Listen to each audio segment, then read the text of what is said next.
우리 요한복음 4장 이 사마리아 여인과 관련된 이야기가 계속되고 있는데요. 사마리아 여인, 이 여인은 깊은 어떤 결핍 또 아픔을 가지고 살아가던 사람이라고 할 수 있습니다.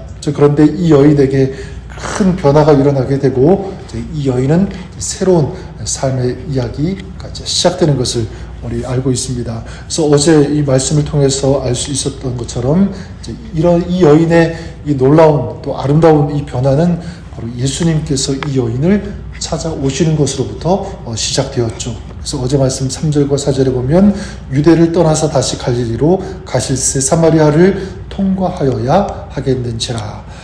인생의 이 기갈과 이 결핍의 아픔을 겪고 있던 한 여인의 삶에 일어난 이 새로운 변화는 그 여인을 회복시켜 주시기 위해서 찾아오신 예수님이 계셨기 때문에 가능했다. 이것을 우리가 알 수가 있습니다. 이제 예수님께서 길 가시다가 이제 피곤해서 수가라는 이 동네 우물가에 앉으시게 되었고요. 6시, 지금 시간으로 말하면 정오 낮 12시에 한 여인이 물을 길러 오게 되죠. 그리고 예수님은 그 여인에게 물을 좀 달라고 하시면서 이 여인과의 대화가 시작이 됩니다. 여인은 유대인인 당신이 어떻게 사마리아인인 나에게 물을 달라고 하느냐, 이렇게 얘기를 하게 되고 예수님께서 그 여인에게 말씀하십니다. 이 물을 마시는 자마다 다시 목마르려니와 내가 주는 물을 마시는 자는 영원히 목마르지 아니하리니 내가 주는 물은 그 속에서 영생하도록 솟아나는 샘물이 되리라. 무엇이냐면 이 물, 그냥 우물에서 나오는 그 물을 마시는 사람은 또다시 목마르지만 내가 주는 물을 마시면 영원히 목마르지 않는다. 영원히 목마르지 않는 그런 인생이 된다. 이 목마른 인생이 되지 않기 위한 이 근본 해결책이 누구라는 것입니까? 바로 예수 그리스도 주님이라는 것이죠. 저는 믿습니다. 예수님이 우리 인생의 목마름에 대한 근본적인 답이 되신다. 우리 인생의 갈증과 결핍을 해결하시는 분 바로 예수님밖에 없다는 사실을 우리가 인정하고 고백하고 선포했으면 좋겠습니다. 그래서 오늘 이 말씀 15절에 여인이 이렇게 대답하죠. 여자가 이르되 주여 그런 물을 내게 주사 목마르지도 않고 또 여기 물 기르러 오지도 않게 하옵소서. 그때 예수님께서 그 여인에게 이렇게 말씀합니다. 뭐라고 하시냐면 네 남편을 불러오라. 너의 남편을 데리고 오라. 불러오라. 여인은 이 질문에 아마도 빨리 대답하지 못했을 것 같아요. 그래도 이제 여인이 이렇게 대답합니다. 저는 남편이 없습니다. 저는 이 대화를 보면서 이런 질문을 해볼 수 있습니다. 영원히 목마르지 않는 이 물에 대한 그 이야기를 하다가 예수님께서 왜 갑자기 이 남편에 대한 이야기를 꺼내셨을까?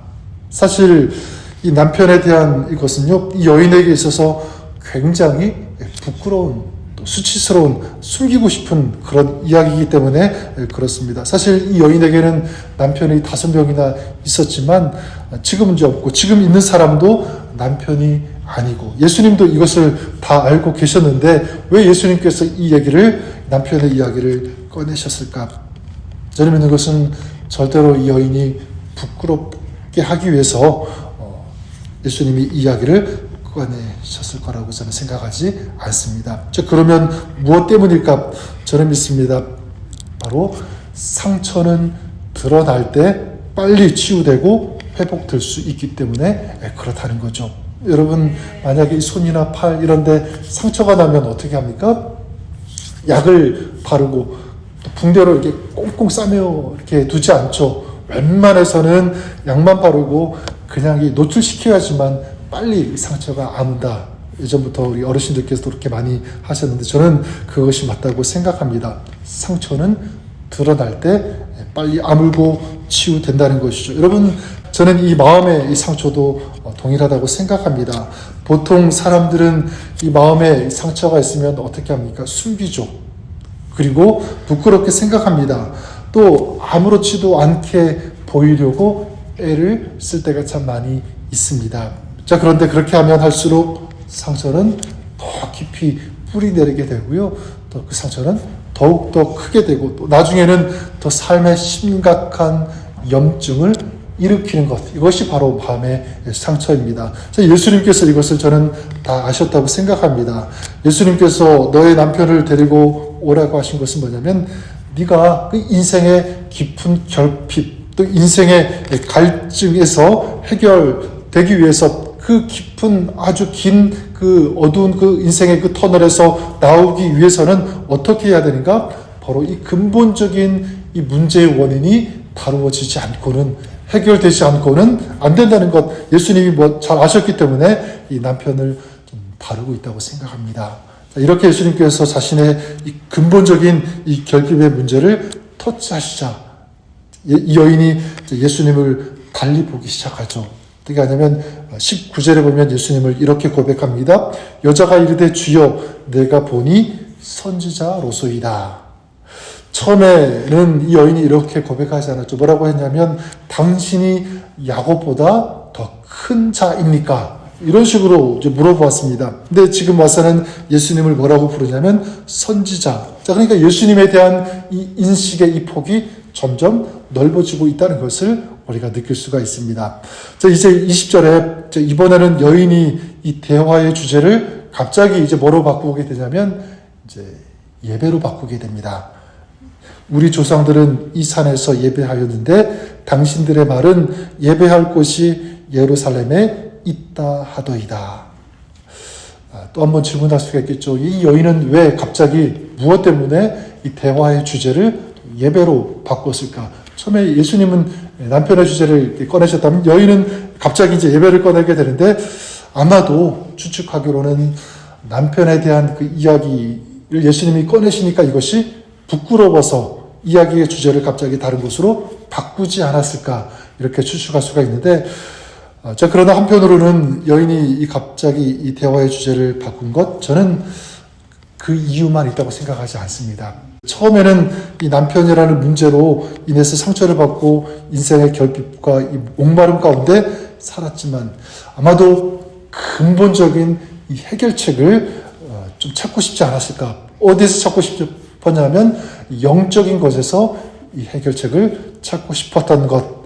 저는 여인의 마음이 바로 이것이라고 생각합니다. 바로 영적인 곳에서 자기 인생의 그 결핍과 갈증과 목마름을 해결하고 싶었다. 자, 그것이 예배라는 거죠. 예배. 그리고 그 예배를 받으시는 하나님, 더 나아가 하나님께서 말씀하신 그 메시아 그리스도에 대한 갈망과 열망, 이런 마음이 있었다. 거기에서 자신의 그 문제점을 해결받고 싶은 어떤 그런 마음이 지속되고 있었다는 것을 이 대화에서 저는 발견할 수가 있습니다. 어떻게 알 수 있냐면 예수님께서 이제 말씀하시죠. 아버지께 참되게 예배하는 자들은 영과 진리로 예배할 때가 오나니 곧 이때라 아버지께서는 자기에게 이렇게 예배하는 자들을 찾으시니라. 하나님은 영이시니 예배하는 자가 영과 진리로 예배할지니라. 이 예배에 대해서 여인이 물어보니까 예수님께서 정확하게 이 예배의 본질과 또 예배 성격에 대해서 예수님이 말씀하셨습니다. 자, 그러자 이 여인이 이제 뭐라고 하냐면 25절에 이렇게 얘기하죠. 메시아 곧 그리스도라 하는 이가 오실 줄을 내가 아노니 그가 오시면 모든 것을 우리에게 알려주시리이다. 결국 이 대화의 끝은 무엇으로 전결됩니까? 메시아 예수 그리스도라는 거죠. 그러니까 무엇을 알 수 있냐면 이 여인이 궁극적으로 찾고 싶었던 것, 그분이 누구냐면 바로 예수 그리스도라는 거예요. 그러니까 여인이 계속 이 마음을 가지고 있었던 거죠. 예수님은 이 여인이 무엇 때문에 힘들어하는지, 인생의 결핍을 겪고 있었는지 예수님 먼저 아셨고, 이 여인 또한 궁극적으로 자기의 그 문제점 알고 있었지만 해결되지 않는 그런 인생의 아픔과 상처, 이 결핍의 문제를 영적인 곳에서, 예배에서, 그리고 그 예배를 주관하시고 받으시는 하나님께서 약속하신 메시아, 이 그리스도에 대한 이 마음, 이 믿음을 계속 가지고 있었는데 해결되지 않았는데 그분을 만나지 못했는데 결국 이 예수님을 만나게 된 것입니다. 자, 그럴 때 예수님께서 말씀하시죠. 마지막 절 26절에 보니까 예수께서 이르시되 내게 말하는 내가 그라. 누구라는 거죠? 내가 그리스도다. 내가 하나님의 아들 메시아라는 것을 이 여인에게 선포하고 알려주시는 것입니다. 마침내 이 여인은 이 그리스도, 이 메시아이신 하나님의 아들 예수님을 만나게 된 것이죠. 자, 그리고 드디어 예수님을 만남으로 오랜 시간 동안 이 마음, 그 삶 가운데 묵혀있던 그 인생의 갈증과 이 결핍, 이 문제, 이 모든 것들이 해결될 수 있었다는 것입니다. 저는 오늘 이 말씀을 이렇게 정리하고 싶어요. 인생의 궁극적인 이 목마름, 이 문제는 바로 예수님을 만날 때 해결될 수 있다. 여러분 믿으십니까? 그래, 여러분. 그 존 파이퍼 목사님이 이런 말씀을 하셨는데, 뭐라고 하셨냐면, 사람들이 하나님께서 주시는 이 기쁨의 은혜를 맛보거나 이해하지 못하는 가장 주된 이유는 주님을 향한 갈망과 목마름이 빈약하기 때문이다. 반대로 얘기하면 주님에 대한 갈망, 그리고 주님에 대한 사모함, 어떤 만남, 어떤 이런 마음을 가지고 있다면 우리가 살아가면서 만나는 목마름, 어떤 결핍, 문제 해결되지 못할 것이 하나도 없다는 것입니다. 주님을 만나면 저와 여러분들이 이 주님을 향한 이 갈망, 또 주님의 그 은혜를 사모하는 이 마음과 믿음이 더욱더 풍성하고 더 왕성해질 수 있기를 주님의 이름으로 간절히 축원합니다. 아까 찬양의 독서처럼 더욱더 주님을 사랑하기 원합니다. 우리 2024년 우리의 믿음이 또 주님을 향한 우리의 사랑이 더욱더 커지고 더욱더 견고해지고 더욱더 확대되는 그런 2024년 될 수 있기를 바랍니다. 그럴 때 우리의 인생의 갈증, 또 주님을 만날 때 이 모든 것들이 해결될 수 있는 줄 믿습니다. 오늘도 주님과 만나면서 교제하면서 또 오늘도 주님께서 베풀어 주시는 그 은혜와 또 놀라운 그 은총과 사랑을 경험하면서 누리면서 살아가는 오늘 하루 또 여러분의 삶이 그렇게 될 수 있기를 주님의 이름으로 간절히 축원합니다.